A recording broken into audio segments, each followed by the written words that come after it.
Hey, what's up, guys? Kyle back again. This time we're going to talk about McGregor Poirier possibly getting the trilogy fight right after the rematch that just happened, where obviously I'm sure all of you know McGregor lost second round TKO.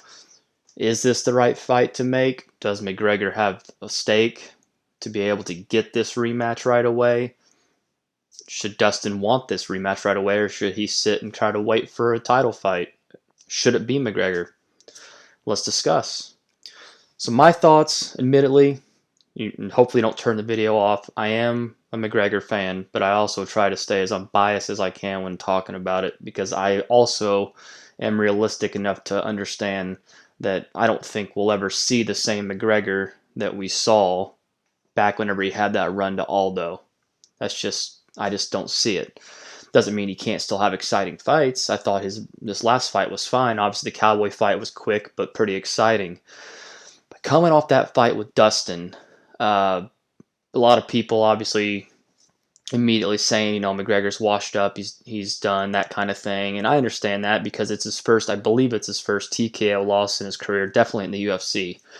So there comes a certain level of his mystique that takes a hit, I think, when you see him get, knocked out against the cage like he did. And of course, we got the classic meme where he's laying against it, taking a nap, which has gone viral. And, I chuckle at it.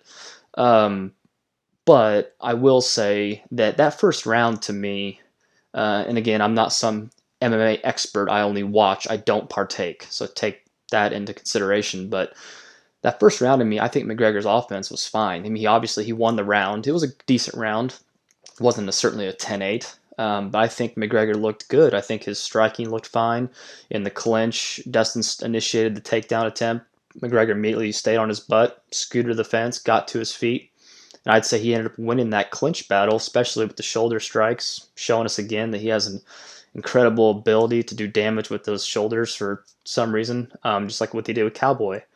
But all in all, I think Conor's offense at least looked good that first round. I mean, granted, whenever I think Dustin realized he could take some of those punches, especially that slip right, I think Dustin's confidence grew, and rightfully so. I mean, he shook it off and literally shook it off and got right back in there and started going to those leg kicks.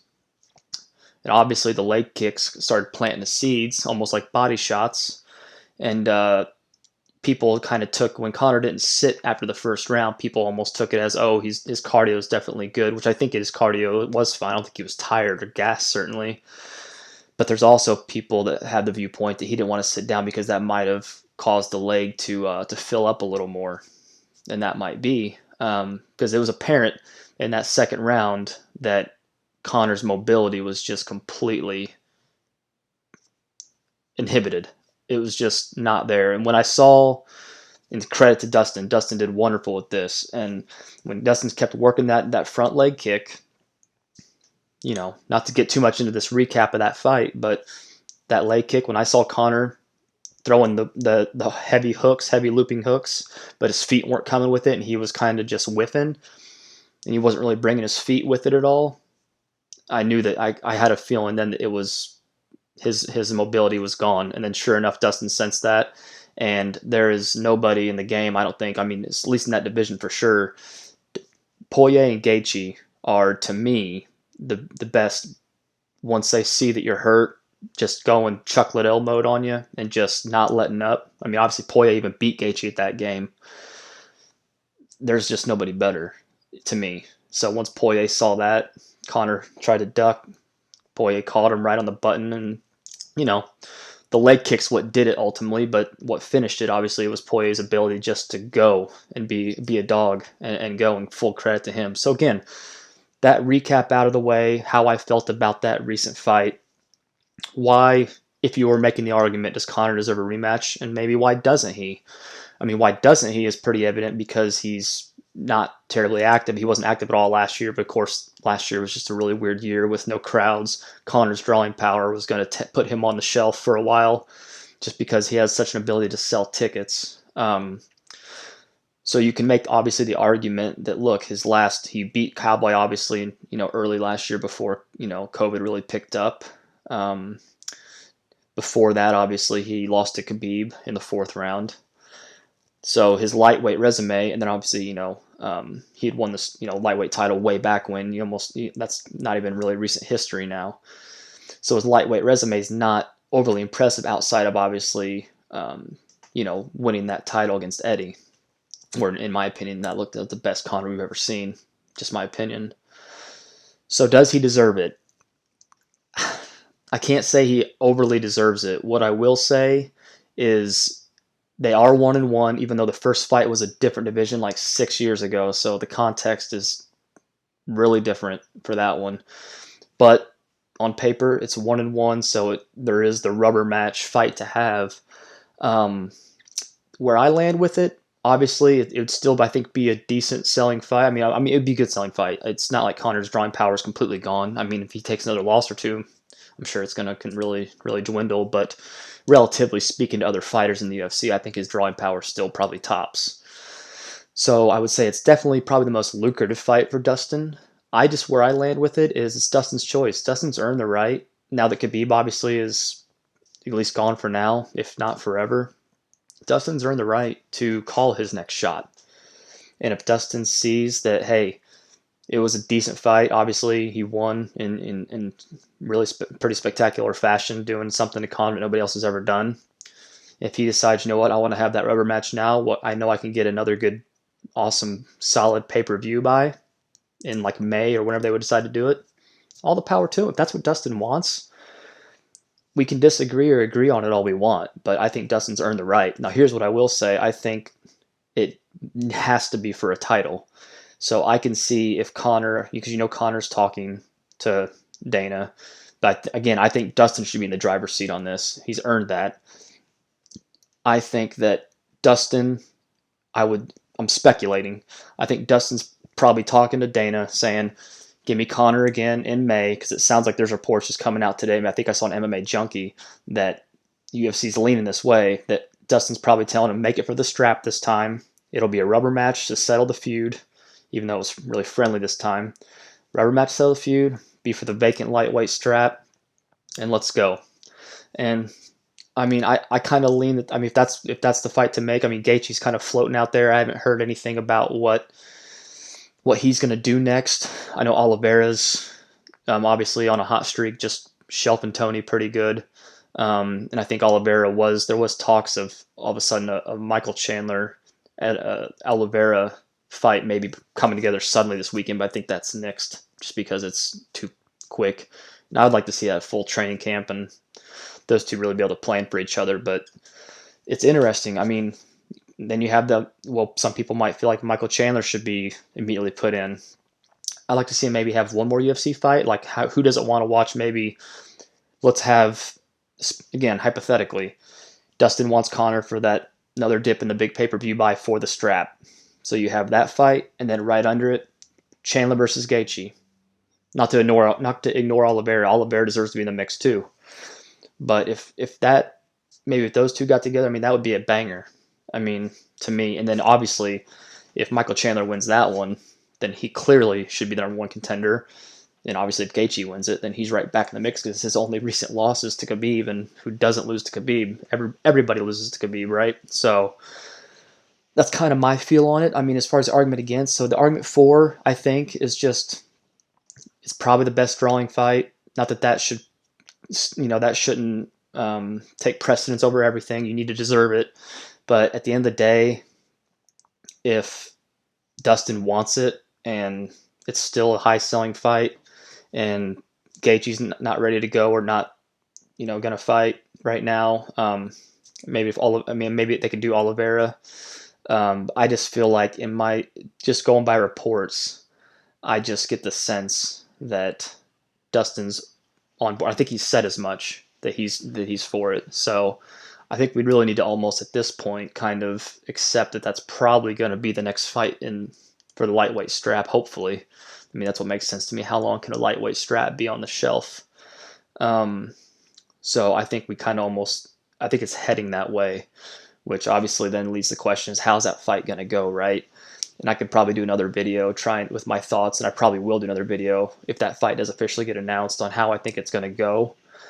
I will say with Conor.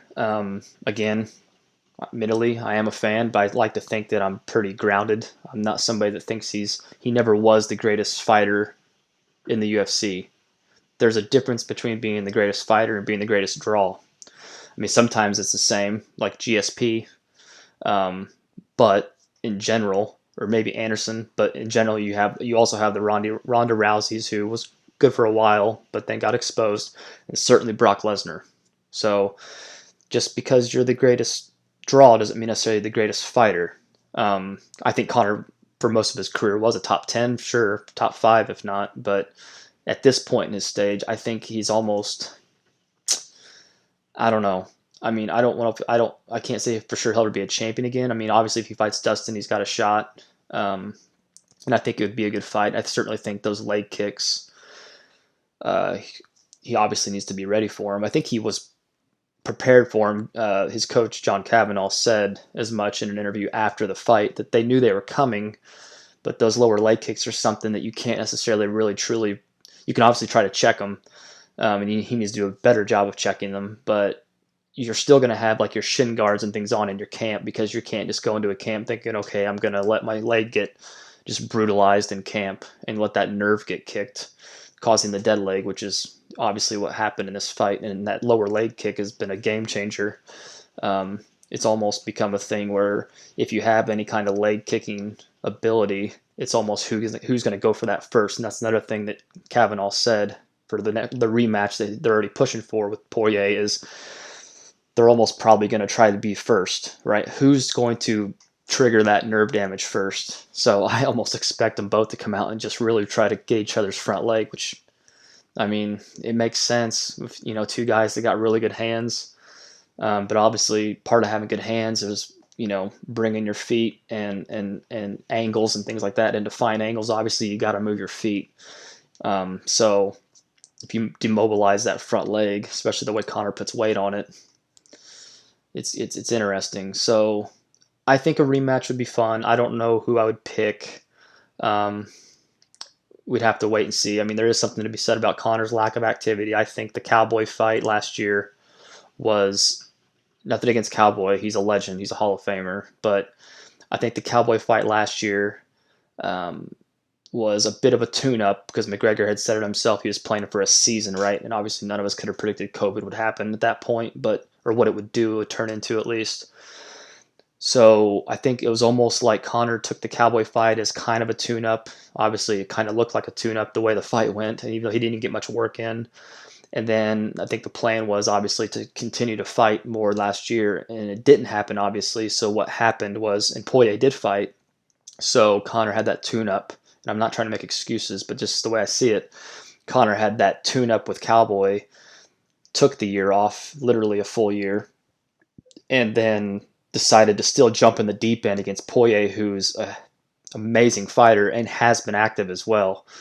So it was almost like maybe he should have tried to seek another tune-up, but it's Conor McGregor, so it's not like he's going to go fight some number-ranked 15th guy. It's just not going to happen.